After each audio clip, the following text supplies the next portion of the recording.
Donc, je vais commencer à introduire un petit peu le propos. Je suis désolée pour les gens qui viennent du milieu chorégraphique. Ce que je vais pouvoir dire va peut-être sembler quelques banalités, mais je sais aussi qu'il y a des gens qui n'appartiennent pas à ce milieu et pour lequel ce sera peut-être moins banal.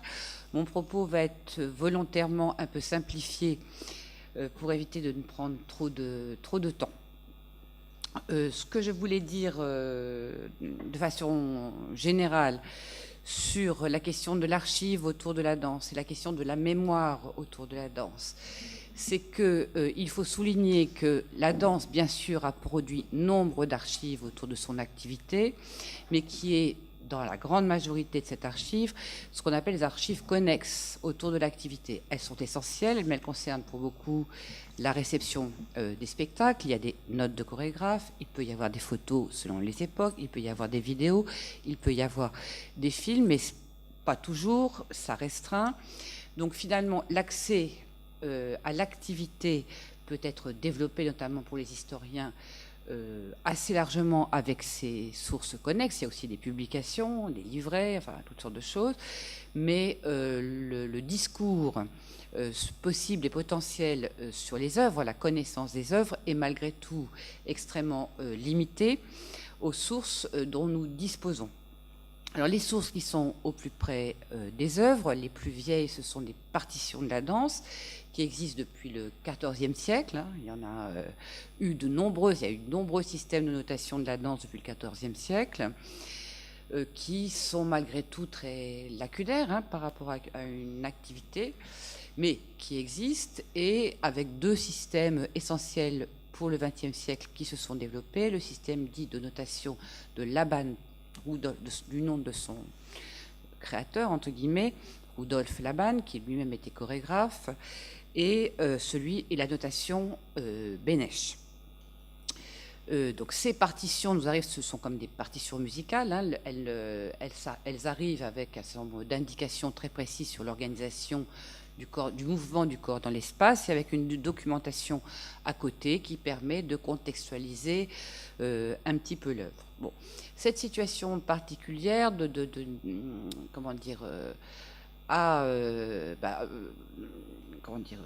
produit un contexte complexe et difficile pour les artistes en général j'ai envie de dire, de s'enraciner dans l'histoire de leur art, de connaître quelle est l'histoire des formes et de même avoir accès à ces différentes œuvres qui ont balayé l'histoire de l'art chorégraphique. Donc on est dans un contexte un petit peu particulier. Bon. Ceci dit, depuis maintenant 20-30 ans, cette question de la mémoire de la danse, elle a été très largement posée, elle a été documentée.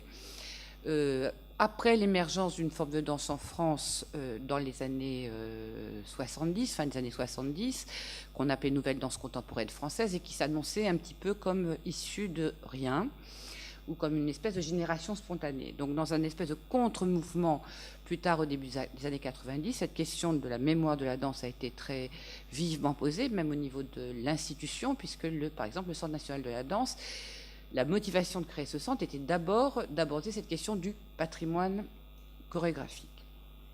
Donc tout ça est un petit peu simple, mais mérite quand même d'être redit. Concrètement, donc, le CNDC est un centre chorégraphique national. Il y en a 19 en France. Nos premières missions, c'est de produire et de diffuser les œuvres de l'artiste directeur. En l'occurrence, actuellement, il s'agit de Robert Swinston, qui lui-même arrive avec, pour l'essentiel de sa force vive au niveau artistique, arrive avec tout le patrimoine, pour le coup, vous l'avez vu ou entendu, ce qui était là lors de la première intervention, de Merce Cunningham. Patrimoine qu'il a à la fois, enfin œuvre longue, puisqu'il a été 30 ans participant, enfin danseur de la compagnie, puis assistant de Merce, puis directeur artistique de la compagnie, avec une connaissance approfondie, puisqu'il a lui-même dansé ses œuvres, et lui-même, du vivant de Merce Cunningham, remonté des œuvres pour Merce, et directement travaillé sur ses archives. Deuxième contexte, et il se trouve qu'au sein du CNDC, il y a une école supérieure de danse contemporaine, donc nous avons la mission de former des jeunes, donc après le bac supérieur, comme les universités, de jeunes artistes pour devenir danseurs. Donc évidemment, quand on arrive à la tête d'une institution et qu'on a la responsabilité de penser un programme pédagogique, cette question du rapport des jeunes en formation à l'histoire de leur art est prégnante. Elle est d'autant plus prégnante que le directeur artistique arrive avec un patrimoine énorme, mais qu'on ne peut pas quand même se dire que le seul patrimoine qu'on va proposer à ces jeunes, c'est celui de Merce Cunningham, en ignorant tout le reste de ce qu'a été le passé et l'histoire de la danse. Donc dans ce contexte, nous avons construit un programme pédagogique qu'on appelle, nous, de façon schématique, patrimoine versus création, où il y a des grandes sessions qui sont organisées, où les étudiants plongent dans des techniques et des esthétiques de la modernité et de la postmodernité en danse, et où ensuite on fait intervenir des artistes ou des danseurs, enfin des intervenants en tout cas, quoi qu'il en soit, qui soit sont issus de cette esthétique, soit l'ont beaucoup fréquentée et la connaissent très bien, et on les invite, si vous voulez, à partir de ce qui a été développé dans la première partie, les jeunes interprètent des pièces de répertoire, voilà, où on les invite à partir de ce matériel, s'en servir comme tremplin créatif.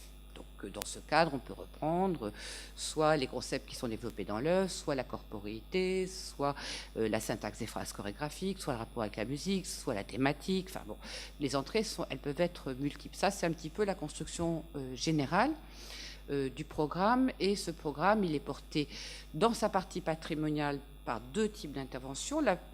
Les interventions, on va dire, classiques et les plus fréquentes dans le domaine de la danse, qui sont des transmissions de personne à personne, de danseurs qui ont travaillé, voilà, comme Robert chez Merce Cunningham, comme Alberto Del Saz, qui était danseur chez Alvin Nicolaïs et qui maintenant est l'ayant droit de Nicolaïs, etc. Soit Diane Madden, qui a été vraiment la plus proche personne de Trisha Brown, soit... bon. Donc ces personnes interviennent, soit via à nouveau la notation, ce qu'on fait via un partenariat avec le CNSM de Paris, où des notateurs transmettent dans un programme consacré au solo des solos patrimoniaux aux étudiants au plus près, entre guillemets, de la version originale notée, de la version originale qu'on a notée, parce qu'il peut y avoir aussi plusieurs étapes du solo qui évoluent. Et donc ça, c'est une chose, donc c'est via la notation. Donc ça, c'est les deux entrées pour la transmission, j'ai envie de dire, plus proche des œuvres. Et à chaque fois, les étudiants abordent aussi les techniques de corps qui vont avec, c'est-à-dire enchaîner une succession de pas. Si on n'a pas travaillé physiquement et qu'on ne s'est pas préparé à la technique spécifique qui est sous ces répertoires, est quasiment impossible. Bon. Et c'est un espèce de voyage comme ça, j'ai envie de dire, au travers de plusieurs années d'études.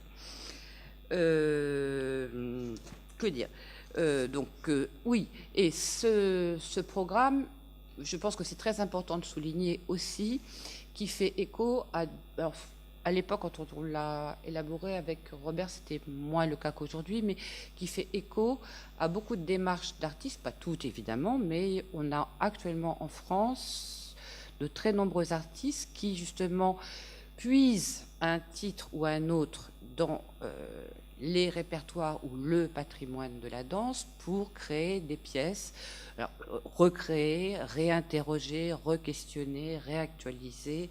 Voilà, le vocabulaire, vous le savez, il est nombreux, donc, et les voies sont multiples, mais ils sont assez nombreux. Je vais vous donner quelques noms, parce que ce qui est intéressant dans les noms, parce qu'on a tendance à associer ça à... une typologie d'artistes. Or, cette démarche, elle est partagée par des artistes, finalement, qui sont dans des mouvances extrêmement différentes. Donc, on a parlé tout à l'heure de Latifa Labissi. Donc, ça, c'est quelque chose qu'elle a fait, par exemple, à partir de La sorcière de Wigman, par exemple. Mais on a aussi quelqu'un comme La Feuille, qui construit des œuvres pour le théâtre privé. Et avec son spectacle Tutu, il retraverse l'histoire de la danse dans une version extrêmement ludique et populaire. On a une artiste comme Béatrice Massin qui, elle, a beaucoup travaillé sur le répertoire baroque, qui a une connaissance approfondie, qui a travaillé longtemps avec... grande spécialiste du baroque, et Francine Lancelot, et qui, à partir de ce répertoire, en donne les adaptations contemporaines. Il y a Boris Schermatz avec son musée de la danse. Donc rien que le nom de son CCN, voilà, en dit long, Musée de la danse, et qui, par exemple, va réinvestir le répertoire de Merce Cunningham à partir de petits flipbooks, par exemple, donc de façon extrêmement créative et variée. Et Aurélien Richard, qui est donc à ma droite, et qui a, et il y en a beaucoup d'autres, je suis loin de citer tout le monde, c'est juste quelques exemples dont je souhaitais qu'ils soient extrêmement différents et qu'on ne puisse pas cantonner cette démarche à un seul type ou typologie d'artiste, qui a fondé une grande partie de son travail justement sur la réappropriation de ce répertoire. Donc c'est dans ce contexte que j'ai sollicité Aurélien, en lui demandant s'il souhaitait intervenir, faire une création pour des étudiants à partir d'un répertoire qu'il s'agissait de déterminer.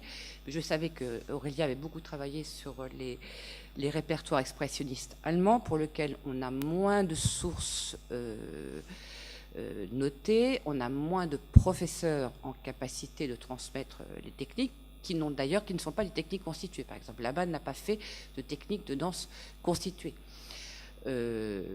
Donc ça m'intéressait de le solliciter, et donc je lui ai proposé,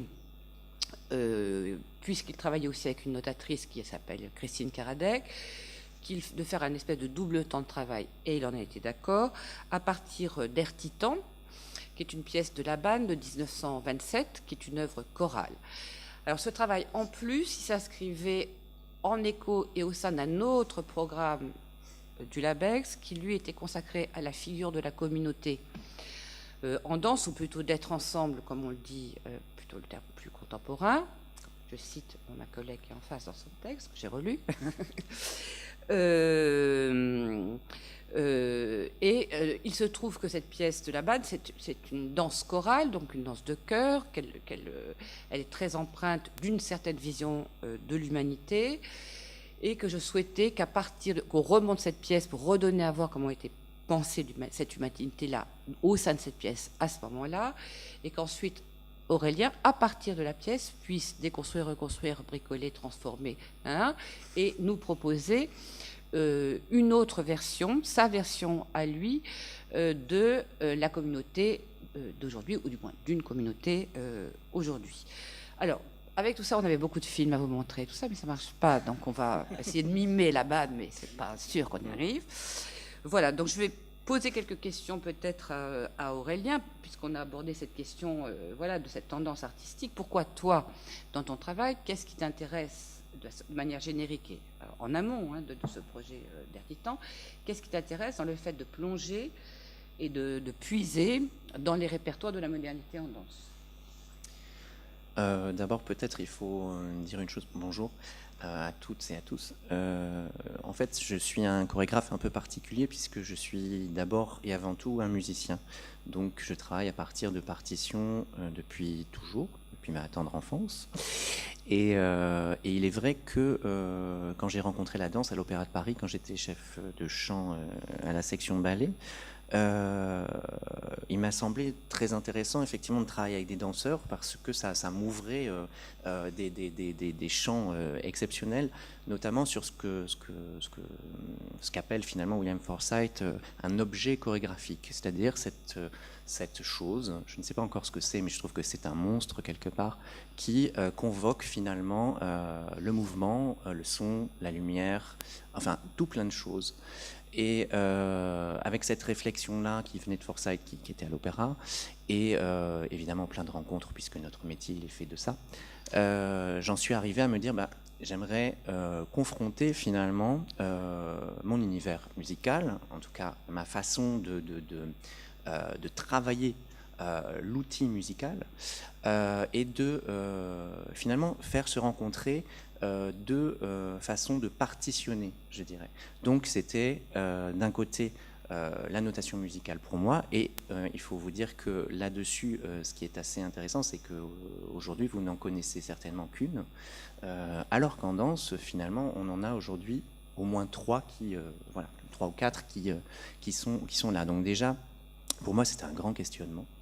Et puis effectivement, l'arrivée dans la compagnie d'une notatrice a été fondateur. Pourquoi ? Parce qu'on a commencé à confronter nos outils, chacun, et de voir ce qu'on pouvait faire avec tout ça. Donc en fait, ça c'est un petit peu le début de la compagnie. Donc c'est en fait presque, je dirais, avant le plateau, c'était un acte d'écriture, tu vois. Et puis très vite, évidemment, parce que Christine Karadec, mon assistante de l'époque, était notatrice Laban. Donc Laban, c'est les années 20 en Allemagne, au moment où il propulse un peu cette dynamique. Et qui est aussi une charge expressive. Hein. On est vraiment aussi dans un moment de l'histoire très important.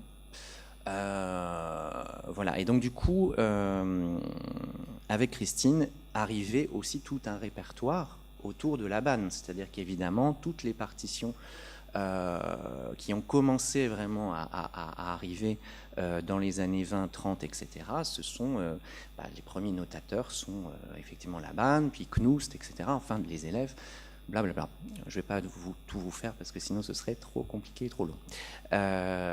Mais en fait, ce qui m'a beaucoup plu, c'est que d'un coup, je découvrais qu'on pouvait, et là les notateurs peuvent rigoler, c'est qu'on pouvait tout noter.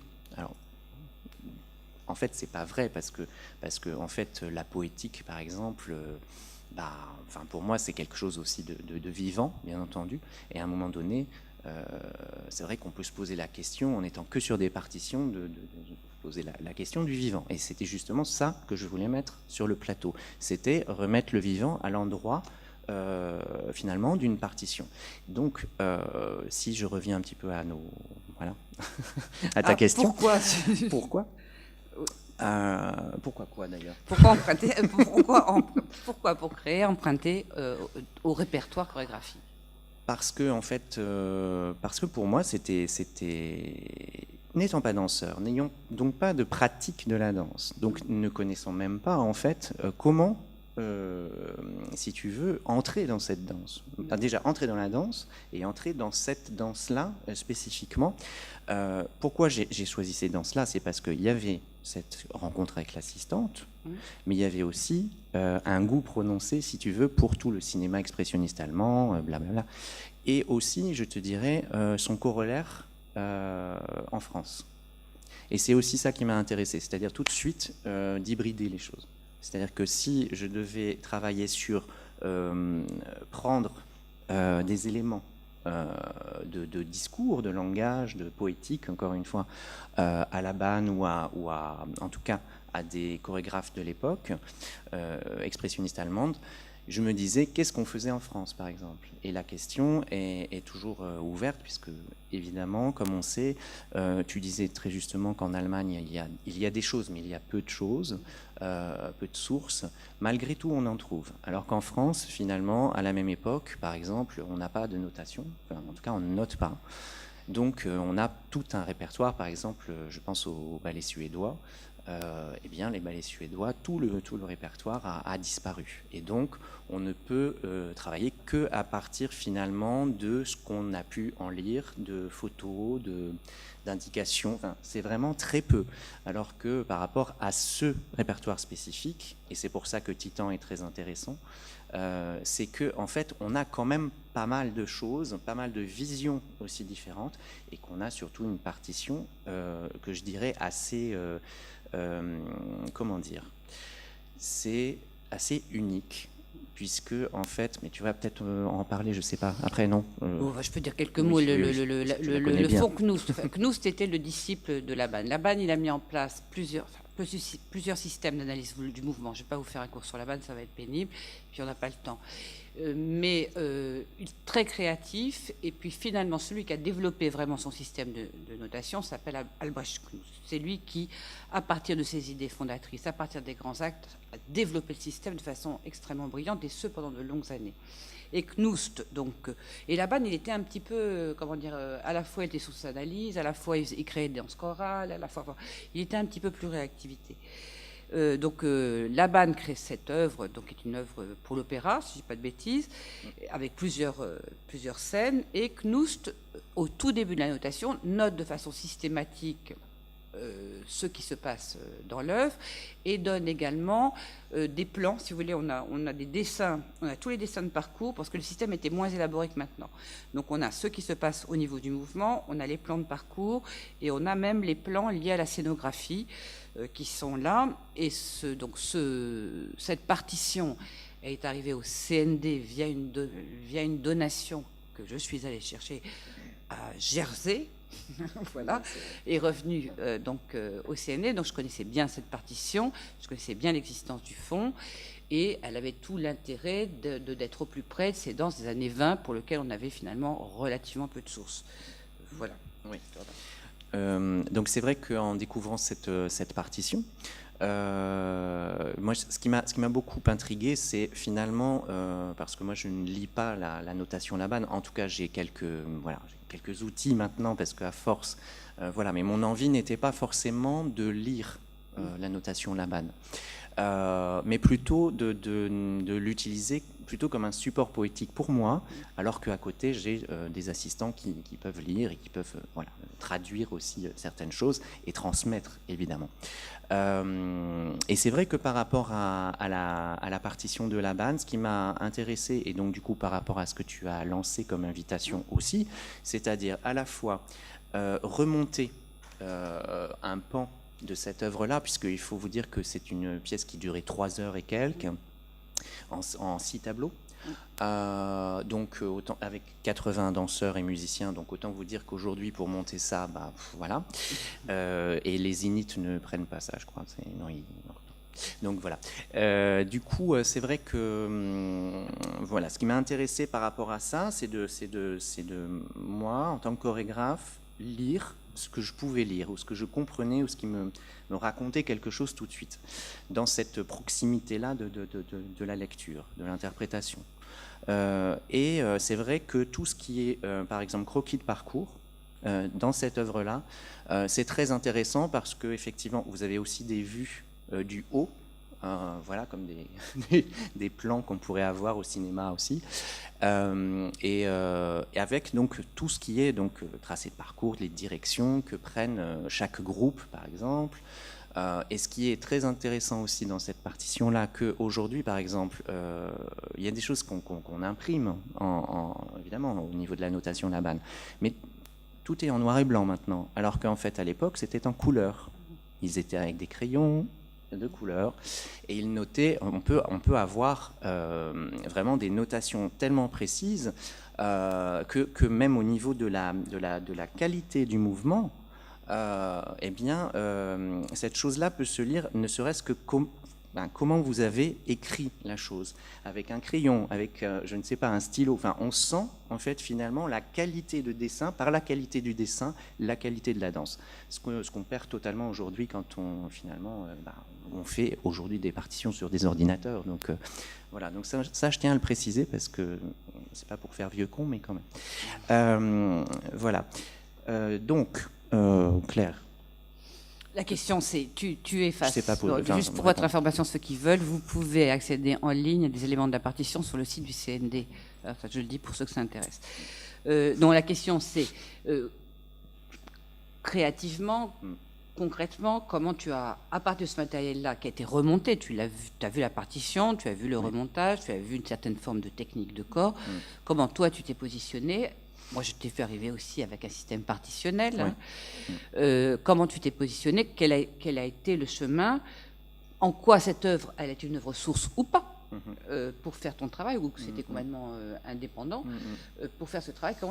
Quelle a été ta démarche de création? Si tu veux, la deuxième partie qui s'appelle Workers' Opinion, la propre à la musique.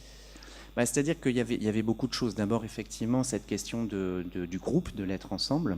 Donc il fallait répondre aussi à ça aujourd'hui. Donc ça, c'était très important, puisqu'il y a une vision aussi de Laban qui est très différente de la mienne, évidemment, par rapport à qu'est-ce qu'on construit ensemble. Donc quelle est cette chose quelle est la place finalement de l'individu dans la société, etc., qui est posée très très concrètement dans Workers' Union, puisque autant dans Laban, c'est vraiment la question du groupe qui prend en fait en charge le mouvement. Donc si on voit les individualités trop fortes, ça ne peut pas exister. Ça n'a pas de cohérence. Alors qu'en fait, pour moi, dans Workers Union, c'était finalement démarrer des prétextes presque de Laban, c'est-à-dire voilà, ce groupe, qu'est-ce que c'est que cette masse informelle, qui devient totalement formelle chez Laban. Et du coup, moi, comment je peux... Alors là, voilà, on va arriver au verbe dont on parlait, déconstruire.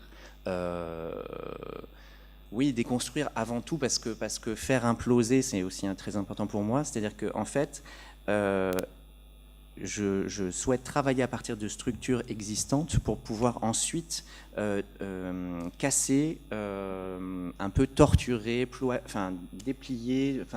Il y a plein de choses qui ont fait qu'à un moment donné, j'ai dit aux interprètes, là, on aurait dû faire cette pièce finalement avec les 22, tout le temps, qui était à l'unisson, et puis finalement, c'est pas du tout ça. C'est pas du tout ça, c'est-à-dire qu'en fait, au moment où on commençait à faire comme si on était dans la pièce de Laban, il y avait toujours un élément qui partait. C'est-à-dire qui décidait en fait d'aller de l'autre côté, enfin voilà, de prendre sa liberté. Parce que effectivement, l'apprentissage aussi de Titan, il faut le savoir, est très long et en fait peut aussi être très démotivant parce que effectivement, il n'y a pas de place pour vous, pour votre ego. Il n'y a pas d'ego tu es d'accord? On peut pas. Enfin, en tout cas, ce sont des égos. Enfin, tu vois ce que je veux dire? Ce qui prime, là, je vous ai mis une photo de... Parce qu'on a quand même ça aussi très... On a quelques petites photos. Donc là, vous avez une photo de répétition, donc des étudiants en train de travailler sur des titans. Ce qui va compter, c'est ce qui fait communauté. Et la communauté, à un moment donné, elle éclate, elle se regroupe, elle est atterrée, elle se mobilise. Comme vous le voyez, cette communauté, c'est pas un ensemble formel. Enfin, tous les bras sont pas au même niveau. Vous voyez ce que je veux dire? C'est pas un unisson, comment dire, parfait. C'est pas ça l'idée. Par contre, tous les danseurs, ou quasiment tous, il y a quelques moments où il y a un individu qui sort de la danse et qui sort du groupe, qui ensuite est rattrapé par le groupe. Mais ils sont mus ensemble par une même intention, une même action. Et donc ça, c'est... Bon, après, il y a le type, comment dire, de forme de danse expressionniste, un peu comme ça, allemande, très... Mais c'est ça, le fond de Der Titan. Alors que dans ta pièce, il y a des moments, mais l'individu, il échappe quand même beaucoup au groupe pour y revenir, mais il échappe beaucoup. Ou sauf par moments, parce que moi, j'en reçois aussi parfois une espèce d'hystérie collective. Ce qui est partagé, ça n'est plus un élan, c'est une espèce de transe. Oui, tout à fait. Oui, mais qui part aussi de... Puisque là, on part on parle d'une pièce qui est de 1927. Hein. Ah bah oui, donc, du coup, il y avait aussi cette histoire de montée des nationalismes, etc. Enfin, ça commence, quoi. Et donc, du coup, pour moi, c'était aussi répondre à ça dans notre pièce, c'est-à-dire comment effectivement, il y a une inquiétude, quoi. Il y a quelque chose qui est en train de monter. Donc, effectivement, ça se traduit au niveau du corps, au niveau postural même, par des choses qui sont assez dures, assez sèches, alors que finalement, dans Titan, je dirais que le mouvement est designé, mais qu'il n'y a pas cette énergie-là. C'est quelque chose qui est beaucoup plus... Enfin, c'est quelque chose qui est très différent. En tout cas, de ce que je voulais... parce que j'aime beaucoup en fait les choses en miroir comme ça, c'est-à-dire Titan par exemple n'est pas une pièce qui forcément me parle énormément, mais qui m'interroge. Donc ça c'est très important pour moi en tant qu'artiste, de travailler à partir de choses que parfois je n'aime pas aussi. c'est important. Mais qui, du coup, sont vraiment un creuset pour la réflexion. C'est-à-dire que là, vraiment, le côté... voilà, je vais faire on me propose de faire une pièce en miroir par rapport à une pièce de patrimoine. Bon, déjà, c'est un peu intimidant. Et du coup, c'est ça qu'il faut, c'est-à-dire que s'emparer vraiment de la contrainte, c'est dire mais qu'est-ce que je vais mettre en face pour qu'on puisse à la fois lire quelque chose de nouveau, mais aussi après repenser à la pièce qu'on a vue au début, puisqu'on proposait d'abord Titan. Ça aurait été bien de voir un petit extrait, mais bon. Et puis on montrait tout de suite, après Sans entracte, ma pièce. Ce que j'ai pu garder, et parfois ça peut être rien du tout, ce que je vous disais, c'était vraiment cette histoire de tracé de parcours. C'est-à-dire qu'en fait, de la trame partitionnelle au niveau du mouvement, par rapport à Titan, j'ai presque rien gardé. C'est-à-dire qu'on a essayé beaucoup de choses, et puis ça marchait pas. Et ce qui a été assez incroyable, c'est que en fait, ça ne se voit peut-être pas quand on ne connaît pas l'ère Titan, mais tout ce qui se passe spatialement dans Workers Union, ce sont en fait ces espaces, c'est sur les tracés de parcours de la bande. Donc en fait, on est vraiment parti, je dirais, sur les pas des danseurs de Der Titan pour écrire la trame spatiale, finalement, de Workers Union. Après, il y a aussi la question de la musique, c'est-à-dire que Der Titan, c'était écrit pour des percussions et des hautbois, donc c'était très particulier à l'époque déjà, donc avec beaucoup de musiciens. Et moi, je voulais aussi faire écho aussi à cette image-là. Et du coup, j'ai choisi une pièce qui s'appelle Workers Union, donc qui existe vraiment sous ce titre-là, donc d'un compositeur qui s'appelle Louis Andriessen, qui est un peu un compositeur, qui est un compositeur minimaliste néerlandais. Et qui traite vraiment aussi du rapport à la masse du son.